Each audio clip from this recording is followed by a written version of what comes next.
another episode of the Short Chute Show, now brought to you by Human Go, Super League Triathlon's official AI coaching partner. That's right, we have a sponsor, which legitimises us massively. And this one, that's right, is all about the Arena Games. What a show Super League put on in Munich.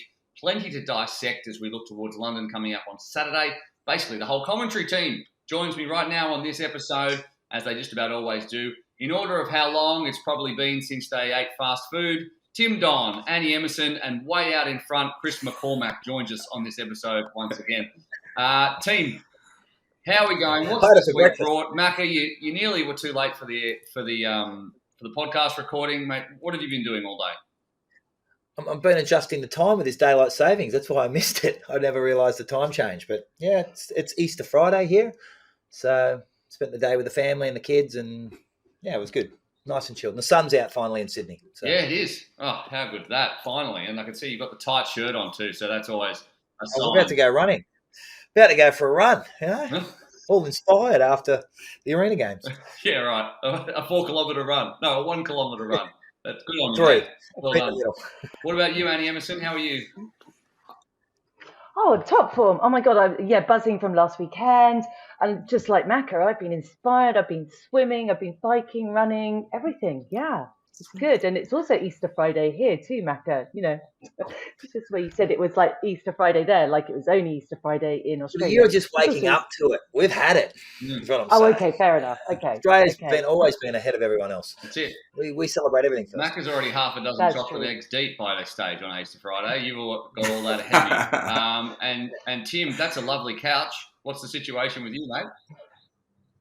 Yeah, no, it's good. I'm with the in-laws for Easter. We've got got Frida with me as well. She loves a bit of short shoot. But yeah, no, I'm all good. Buzzing after last weekend as well. So nice to see live fans in the arena, and so I'm really up for dissecting it. But yeah, it's great racing as well. I thought to start the World Championship Series off. This week's episode is brought to you by Human Go, Super League Triathlon's official AI coaching partner. Human Go is a unique training platform that will improve athletic motivation and performance because it understands how we train and why we train. Hugo, their AI assistant, understands your goals and changing commitments to continuously build an adaptive training plan with regular guidance for athletes of all levels. Yeah, before we look ahead at London, because obviously it's a 3-race series and we're going to get a world champion at the end of it when we get to Singapore on May the 7th. But we'll go back and we'll learn some lessons from Munich and what happened. If you missed it, you can catch it on superleaguetriathlon.com, on the YouTube as well, YouTube channel. But we'll talk about the women first. And it was completely separate races between the men's and the women's. And it was also a completely separate race in the women's between Beth Potter and the rest of the field. Now, we did some deep diving on the data. Beth Potter, of the 15 available sections of the race, if you like, which is the 2 transitions and the 3 disciplines in 3 stages, she won 10 of them. The fastest run split, the fastest average run splits in the history of women's Arena Games. And of the 9 athletic disciplines of the swim, bike, or run, she was fastest in 7. She only missed out by the other 2 by a second or 2. She was supreme. She won by 82 seconds, which is ridiculous over a race that short. And she just threw down the gauntlet to the rest of the Brits who'll be joining her in London. Annie, let's get your thoughts first on and jump off the back, the rest of you, on Beth Potter, because I just thought she was, just perfect, really. Yeah, it was pretty much, as we saw, a one-woman show, wasn't it? She was amazing. I mean, it will be interesting to see when she's a little bit more under pressure, how she performs. But you just can't fault it, you know. I mean, she absolutely looked brilliant. The swim is all there. We'll talk later, I think, hopefully, about the treadmills. They're interesting watching her dominate the treadmill. I think that her technique is just perfect for it. It really works on the curved treadmill. But what is there to say? She wasn't challenged. I mean, and she looked absolutely brilliant. And I think she's got a lot of confidence. I spoke to her actually later on after the racing, and she's very relaxed, very chilled, and completely comfortable with what she's doing, and really confident about this year and qualifying for Paris and, you know, all things triathlon. What about you, Macca? Oh, well, I think you said it all. The statistics say it all. It was a a one-woman race there in the end. Really, it's we're expecting her to be dominant on the run. She was in the last Arena Games. As Annie said, her technique on that treadmill, the way she gets that treadmill up by leaning on those two bars as she jumps on, was a technique I hadn't seen before. She's able to get to speed a lot quicker. Her transitions were flawless. Her pool swimming, we've seen in Arena Games in the past, is exceptional. But in this racing, she is one of the best swimmers. So it was a flawless performance. It's just great to see. I think we talked about it in the coverage, the progression of her as an athlete, the discipline she has as an athlete, and, to all the hard work paying off at the right time. We've got Commonwealth Games this year and building into Paris. It's a great time to be Beth Potter. Yeah, she was the first one selected for Team Scotland. And in each of those races, and they're about 12-minute races, basically, she was fastest by almost a full 30 seconds in each one, and then a combined sort of athletic time, distance faster of 82 seconds than Lena Meissner. And I think, Tim, like one of the great stats that we pulled out is out of the heart rates that we were monitoring, she was amongst the lowest too. So she's got plenty left in the tank, and she'll need it when she comes to London with a strong field. That's right, but she also had the quickest transitions. So technically, it's the small things which are going to make a difference when it comes to London. And she had some of the highest average watts per kilo. So she's the lowest heart rate, and she's pushing the most amount of watts. If she can go harder by raising her heart rate, she's only going to push more watts. And she ran the quickest, having worked the hardest on watts per kilo. So I think she raced the race, and that's all she did. She didn't go deeper than she needed to. And that's quite scary when you think she dominated virtually every discipline by so much. I think if the competition's harder, she will be able to raise her game another 5%. And at World Championship level, she's never been in that shape this time of year, in my opinion. Yeah, she's certainly in excellent shape. And she streeted the field, and behind them were two Germans. Lena Meissner was one, and she was the best of the rest, along with Annabelle Knoll. So we won't see Meissner in London, but it was very strong for a new athlete to this style of racing, because we always talk about how experience counts in Super League, and Lena Meissner she just continued to be strong, and when the others fell away, she didn't. And what did you think of the two Germans who came in ahead of people who do have experience, like Anna Godoy and Ilaria Zane, Macca? Well, I think the takeaway from the two Germans being a home race, but being so young, you saw, as Tim just said, in Arena Games racing, and this really short dynamic racing, it's refining those little things, those transitions. And these young athletes are coming from this style of racing through the junior ranks, and they're so polished at that. So they're able to transition into Arena Games racing a lot better than some more of the older established stars. I was expecting a lot more from Anna Godoy with the big swim. She had a great series, a great race over the three racing, but the two Germans, the youth was on their side. They raced very, very well together. They had Beth up the road to chase, and they had that home court advantage. So I thought they were exceptional. The inexperience, you wouldn't have picked it, and I think they did the little things to perfection, and that's why we saw the results out of them. Annie, any thoughts on those two? Because I just feel like, obviously they're in front of the home crowd in Munich. A similar thing's going to happen when you've got like a Cyan Rainsley, etc., who come in as a great British athlete when we get to London. But those two, it was good, and especially considering we could welcome some fans into the arena. Macca and I weren't in the arena. You were there. So what was the support like for those two? It was brilliant. It was really noisy. I mean, and I think the fact that they were able to perform under that kind of pressure in their hometowns, so to speak, said a lot about them. They're both fairly young and inexperienced, certainly at that style of racing.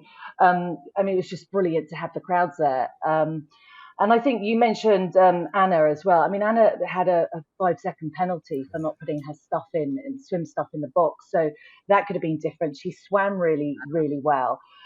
She had the second fastest time behind Janet Bragmeier from Hungary, who won the first heat when Petra was disqualified. So, Anna Godoy, I think we'll see a little bit more of her in London. I think, she's, as we talked about in the last podcast, Macca, she knows she's got it. She's just got to deliver and not make silly mistakes. Yeah, 100% correct. And you mentioned Janet Bragmeier there, who faded in the final. Honestly, I thought she was going to be better, but she did win her heat. We'll talk about why she won her heat, or one of the reasons, in just a second. And she did it with the fastest swim of the day. And you mentioned with Lena Meissner and her swim as well. Swims set up this style of racing. We see it again and again, and we'll see it in the men's when we talk about that too. But Tim, on the ground there, you really notice how important a strong swim is. Bragmeier ended up with a 2:17, won her heat, but she couldn't pull it through in the final. Yeah, I think the swim's absolutely key, especially in the first heat, because that sets you up. If you're not in that lead pack or A pack in the first heat, you're swam on your own, obviously, and then you riding on your own, so you're just burning matches, and that's only in the first of 5 races. So swim is crucial in the heats, so you can conserve energy. But it's interesting, some of the classic triathletes, they didn't drop off in the second swim as much as some of the pure swimmers. And we definitely saw that in the men's. So it's not the be all and end all, but you need to be in that pack. And again, I think Anna was on the back foot. She was flustered. She didn't look herself from Rotterdam and from London last year. That 5-second penalty threw her. I think she would have looked at that start list and thought a silver medal is a shoo-in. I'm hoping she's going to, take something from that and come to London with not less complacency, but she's really going to be in the zone and not just expecting to jump on the podium. Because as you said, the young German women, they stepped up in their home event, and yeah, they were impressive, and they raced for second once they realised Beth had gone. I think there was a bit of tactics because the run times on the last race there was 20 seconds between them, so I think one of them was sandbagging on the bike a little bit. It's good to have your. Yeah, I mean, as a professional sandbagger, it's good to have your input. You can certainly know when I mean, the rest of us missed it because we played time. No, that's good from you. We're talking about Beth Potter. We've talked about the fact that she just shredded the field. She's going to have a very different field to look forward to in London because we welcome back. I mean, for example, we mentioned that Beth Potter pushed 4.5 watts a kilo on the bike, and she was the highest average watts for every one of the 3 rounds. But Jess Learmonth, who will join us in London, well, she did 5.2 watts a kilo in Rotterdam, and when she ended up with 30 of 30 points. And also out of Leeds comes our Super League Triathlon champion, Georgia Taylor-Brown. So those two alone, Olympic medalists, are going to bolster this field incredibly, and especially in front of a sellout London crowd. So, what are your thoughts on that trio, first of all, because they're the biggest names in this race, and they're all out of Great Britain. And because you're so biased towards Great Britain, Annie, I'll let you open with this. Well, I mean, biased for a very good reason, right? Okay, where were the Australians in the women's field? But no. Anyway, so what I think it'd be really interesting. I think that Beth possibly has Beth probably has slightly the upper hand because she's been there and done it, and she's sharp. She's got into that sort of Arena Games race mode. And Tim's shaking his head, not sure why. But yeah. I still think that Jess and Georgia, when they come to the races, just every time they never bring a bad race. So even though they've not been in Munich, they're going to be sharp and on fire. They're not going to be there if they don't think they've got a chance of winning. But it'll be interesting to see, because as we've seen with all the heart rate data and stuff, Beth was not pushing herself 100%. So she's got a lot more in the tank. And I think it's going to be a really exciting race to watch those 3 go head to head. Yeah, it really will. Absolutely. When Georgia Taylor-Brown, she doesn't have any barriers to run into. She doesn't have any short shoots to accidentally take. It's just all about athletic performance. And she's just got her spittoon boy to run into. That's going to be her problem. That's true. Yeah, it could be a problem. Look, I tend to agree with Annie. I think Beth has a lot more when you're 80, 90 seconds up on the rest of the field. You say you dig deep, but you're in control for the whole event. I think there's a lot more she's going to deliver on the bike. I think she's got a lot more to give on the run, but Jess Learmonth and Georgia Taylor-Brown aren't just Olympic medalists, Will. They're Olympic gold medalists, right? When you win a gold, say gold, man, right? They're Olympic gold medalists. So, over this type of distance, they're the best in the world. And I think, over Super League racing, we saw it in the Championship Series, we've seen it in Arena Games. They are the gold standard. So I'm just excited to see those 3 women go head to head in what will be a remarkable event in London. To pick a winner, you can't go past Jess Learmonth, right? But on form, it's Beth Potter. But Jess Learmonth has shown in this style of racing, she is unstoppable. And Georgia Taylor-Brown just sort of sits in there and just always smiles. Never looked like she's doing it. She reminds me of Hamish Carter. Never looks like she's at any effort. Her style's remarkable across all 3 disciplines. She just looks controlled, smiling, and suddenly wins an event. She's an amazing athlete to watch. Yeah, it could well be an all-British podium. We've got Cyan Rainsley as well, who's elevated herself up into world number 15. She's got a really interesting story, actually. She battles Crohn's disease and has done for the last 3-4 years, or more longer than that, probably 5 or 6 years now. But she's working around that and has elevated herself into the elite ranks. So that quartet of Brits, Tim, do you think that is where our podium comes from? Because we also welcome Cassandra Beaugrand. We welcome back Anna Godoy as well, who'll be better. Zanette Bragmeier's there as well in a field of 10. But is it Brits 1, 2, 3 in some respects? I think the key component for Beth, what she missed, is regardless of her heart rate and her data, is the swim. She's going to swim 5 to 6 seconds slower than Jess. Jess is used to riding on her own in these races. I think Jess could do a Beth Potter in London. Cassandra Beaugrand's interesting. She is running phenomenally at the moment. I mean, she ran 9:02 indoors for 3,000 metres, and we know she's a great swimmer. I don't know how well she swims in the pool, but if she can go down to 2:12 and and she's ahead, that could alienate Beth, and then that's going to be interesting. How strong she is in her mind to come through. But I just think with Jess' powerful swim, Jess is going to be off the front from the first race.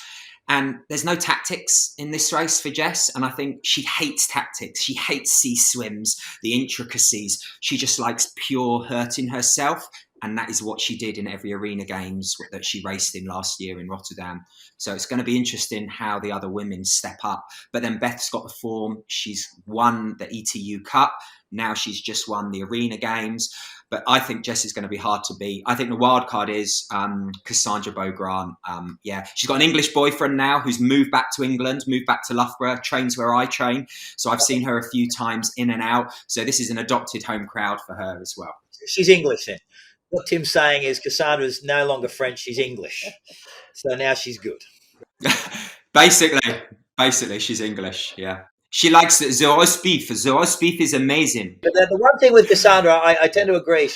Swim is exceptional. I think she's a great pool swimmer. Run is always there. But these treadmills, as we're learning, is a very, very different run than an indoor run. So getting that treadmill up to space. But I found, being a Scorpion last year in the Championship Series and working a lot with Cassandra, she can be clumsy in transition and she'll be exposed if she doesn't tidy up those transitions at Arena Games.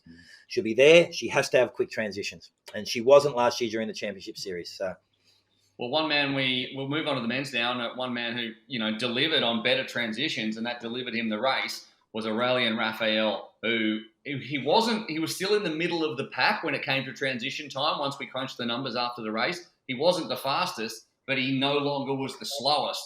Justus Nieschlag was the fastest through transition.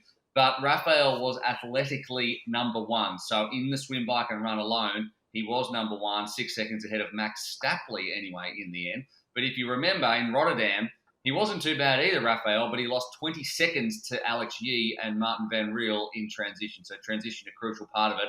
And Raphael finally got that right, or got it better, and it delivered him a victory. Even though he is 33 years of age and he was up against guys who were sort of 15 years younger than him. We think it's a young man's game, but good to see him do the job. And he's been around Super League for such a long time, and he's going to be in London as well. Macca, what were your thoughts on Aurélien Raphael and how he delivered that? And he did it off the back of big swims. Well, he's always been an amazing swimmer. I thought he looked unbelievable in that orange suit. He got the brown skin and he looked remarkable, so athletic. And he's always had that huge swim. He's always had the huge swim. I was sitting there going, wow, like he was swimming amazing. But I think he took away from those last Arena Games the importance of transitions. He refined that because he was right over it. He was out of the water quickly, in between onto the bike very, very quickly. If you watched his transition, he would put his feet on top of the shoes. He'd slide that right foot in and then ride with 1 foot in the shoe, 1 foot out until he got up and get into that group, then settle, put the shoes on.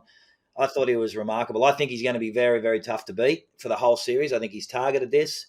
His runs are exceptional, the transitions are exceptional, but that type of swim, you tell me how you can dislodge him. It's going to be tough. Annie, do you disagree in any way? Because we've got quite the field, but it's not as strong as the women's field in London, but it's still strong. Oh my God, he was brilliant. He's the best, isn't he? I mean, it's great. You know, that little interview that I had to do with him before he dived into the water was like, no one's going to beat me. I am on fire. And I think when you see an athlete come to the Arena Games, you know, is totally focused and prepped for the Arena Games. That's what we're looking for. It's just brilliant. He's left no stone unturned in terms of his training, his preparation, and those transitions as well. And, I know there's an age thing there of like seeing this 33-year-old guy, whip the other guy's butt. He didn't quite understand what I said, what whip the butt was, which did he? And I'm not surprised either. I don't know why I said it, but he did. Who is going to whip my butt? I don't want my butt whipped. Again. Annie, you whip the butt. But again. You want to whip my butt? Yes, I can whip his butt. Well, anyway, let's change that one. Anyway, where was I going with that one? Whipping the butt. You don't want to have to come over there and whip your butt? It's sort of a bit early in the morning to talk about whipping butts, isn't it? Anyway, he was just great. It's like, as Macca said, I love watching a guy dominate like that. And he deserved the win. He absolutely deserved it. And he is going to be hard to beat. Looking at the numbers, he's just nailed it. Yeah, Tim, you mentioned how a strong swim sets it up, and if you miss that bike pack, you're basically stuffed in the world of Zwift. And it happened to, I guess, Aurelian's two major competitors, at least on paper. First was Alex Yee. He was 2 seconds back out of the water in stage one because it was a hot pace in the water with Stapley, McQueen, Raphael, etc. And by the end of the bike, he was 15 seconds off. So he missed the pack, even though he rode 5.6 watts a kilo, which was the highest watts a kilo of anyone. He couldn't get back. Then in the second stage, Martin Van Riel made a little error getting onto the bike in stage two. He missed the pack, and that was it for him. And we saw the pain that he had to go into. So when you've got swimmers of that quality, if you miss out, it doesn't matter how good of an athlete you are, you're going to get shelled. Absolutely. And I think it's not just you're getting shelled. You are working harder and going slower, and that has a knock-on effect for the next heat and then the finals later. And Alex, I think that put him on the back foot. I mean, when you zoomed in on his face on that bike ride, he was trying, and then you could see that frustration come in. And then he was up, I'm trying. And he was just yo-yoing and losing time. Martin, he just made a cock up of the transitions. He really did.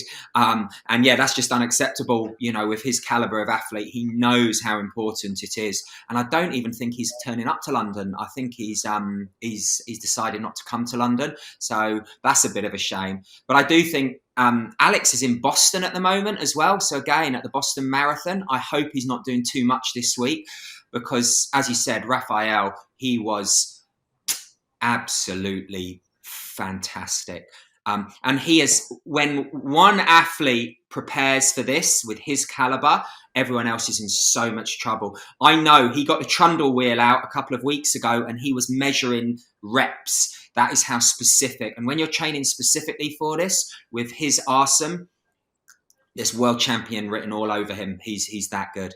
Yeah, the swim prowess is what it's built on. Stapley did a 2:02, which is our record that Raphael already held. I wonder whether we see a sub-2 in London. Let's hope we do. The other one that's pointed out to me was that Alex Yee, even though he was way off the back, I think he finished sixth or like back, he still recorded a world record Arena Games run in stage 3 for no reason. He ran a 2:41 right at the back for no reason whatsoever after everyone else had already finished. So just odd stats to throw into the mix. I hope we do see a sub-2 in London. And well, we welcome back Alex Yee again. We welcome back Gordon Benson, Max Stapley, Justus Nieschlag, and Aurelian Raphael, who were all in the Munich final. And we add names like Nicolas Strada, Jeremy Briand. There's 20 total athletes from 13 nations representing their federations in the men's race in London. It's going to be a really interesting one, Mac. What are we looking forward to? What are you looking forward to the most out of all of that?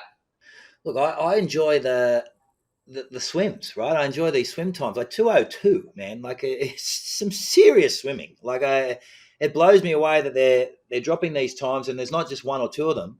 The entire field's there, and we're talking about he missed the pack with a 2:05 swim. You're like, my God, that is fast swimming, And then you're getting on the bike, jumping on and going all out for 4,000 meters, and then running a 2:41 1K. It's ridiculous. The lactate and the pain these athletes must be going through is obscene. So I enjoy that. I enjoy seeing their faces. I enjoy seeing the frustration. We saw that with Martin. We saw that, when he had that poor transition. We saw, as Tim said, we saw it with Alex Yee during the race, the frustration of knowing you should be there and not being there because you made one little error That's what makes Arena Games racing cool. That's what I'm looking forward to seeing. And I'm seeing these new athletes come through and experience it for the first time and walk away. Everything I'm reading on social media is nothing hurts this bad. So it's great to see that a distance so short can be so painful. Good to see 20 athletes put their hands up, especially a whole bunch of new athletes. We'll also see João Silva. He'll be back. He finished 10th in Munich. Simon Henseleit wasn't as good as I would have hoped for him. He was 15th. Russell White was 12th. They'll probably be better for the run.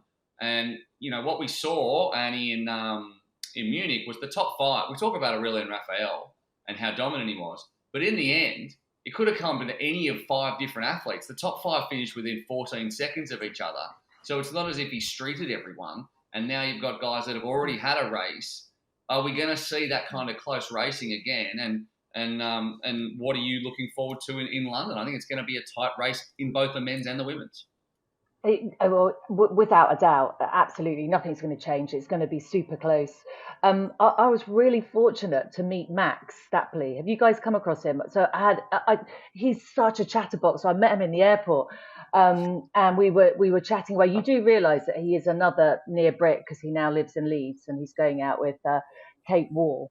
So I think we can take him as a Brit, can't we, Tim? Yeah, Bucko was texting me that during the event because we said he was an Australian born in France and living in, and he said dating in English, Kate Woff. So I got a message from Vicky Holland saying he lives in Leeds. He's from Leeds. Yeah, I got the same. It was just Come on, guys. There you go. He's Australian. It's a Australian flag. We'll take them all. He's living in Leeds. Come on, like you've got to get over it. The Australian triathlon team has imploded. He told me it's nothing left. So you just kind of right. So now your nationality is wherever you happen to be living at that exact moment. Is that the new rule? Is it? Only if you're fast and you're living in Britain. But Max is a great kid. He's only 23. Comes from a big surfing background. We talked a lot about that. He's happy. He's excited. I think he's a bit pissed off with TA. And he wants to prove to them. He said it was interesting that the British guys, coaches called him, texted him, said what a great race, but he didn't hear from Triathlon Australia, which is bitterly disappointing. But I think that's fuel for the fire. And I think, is there a Triathlon Australia? I don't think there's a Triathlon Australia anymore. No, I don't even know if it exists. Disappeared. It does. I don't think it does. But Max is the guy. Watch this space, because just talking to him, he's hungry. He's loving it. I think Arena Games has inspired him. What a result. But again, going back to your question, well, it's going to be close without a doubt. But I think we just got to back Aurelien. But I think the thing is, as you said, it's so easy to make a mistake. One tiny mistake, as we saw with Alex Yee. Tim and I were watching the screen, weren't we, when he dropped off.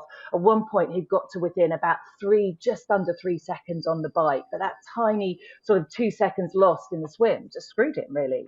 That was it. It was game over. And that's what makes Arena Games so exciting, because one tiny cock up and you're out of the race. Yeah, the same thing could happen again this time around with all those swimmers in there. If you're Alex Yee or you're Gordon Benson and you think, gee, I just can't miss that first pack. And we saw how well Justice Nieschlag swam. His transitions were impeccable. He was way ahead of everybody else. So, Tim, what's your, looking at those names there, how do you think this is going to shake out? What's your podium for London? You can't beat the French man who's going to be English after the weekend. And I think Nieschlag's just going to grow with confidence. He knows how to race. He knows how to race these races. He's won before. It would be nice to see a Briton there. Benson got unlucky because he was running really well and he was in the right position, and his avatar stopped for a cup of tea. So he got the slowest time for the last race. So he would have been really frustrated.